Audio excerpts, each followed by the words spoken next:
Well, you've probably noticed this is the season for moths, specifically army cutworm moths, a pest to wheat and alfalfa crops. The general annoyance, basically to the rest of us. ABC7's Maria Serrano has been fighting with these moths at her home for the past couple of weeks, so she went out to find two experts to learn why it's happening and what we can do about it. Ace Pest Control tells ABC7 News it's been getting tens of calls a day on moths for the past 2 weeks. Moths are bad every year. This is an exceptionally bad year. Jason Wheeler from Ace Pest Control says moths are attracted to light, which is why they're drawn to our homes. The biggest thing is prevention. Let's not attract the moths to our house. Let's take the white lights off of the can lights. Let's take the white lights off of our porch lights. Either replace them with yellow bug lights, or let's just turn them off. If you can kill them, kill them.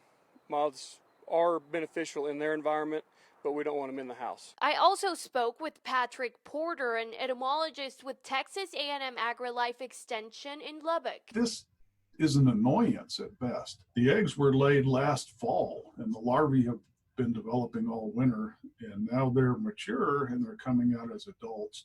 We had an unusually high infestation this year.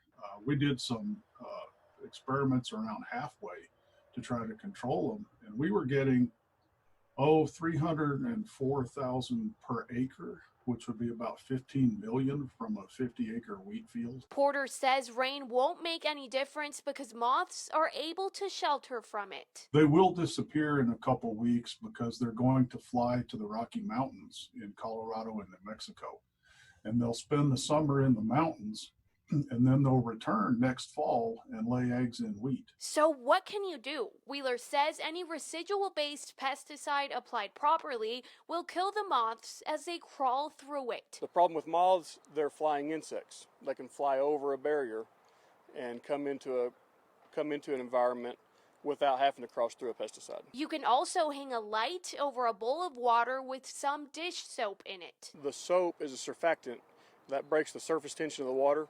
Basically, the moths, instead of floating, they drown. Some moths will hit it and they will drown, but you're talking about killing a few out of thousands. And so really it's not going to do any good to help reduce the moth numbers in and around the house.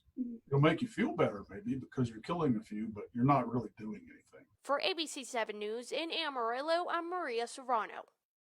Personally, I am terrified of moths, and we have a little bit more to go with this infestation. Dr. Porter says when the moths return in the fall, they will be headed for the wheat fields to lay eggs.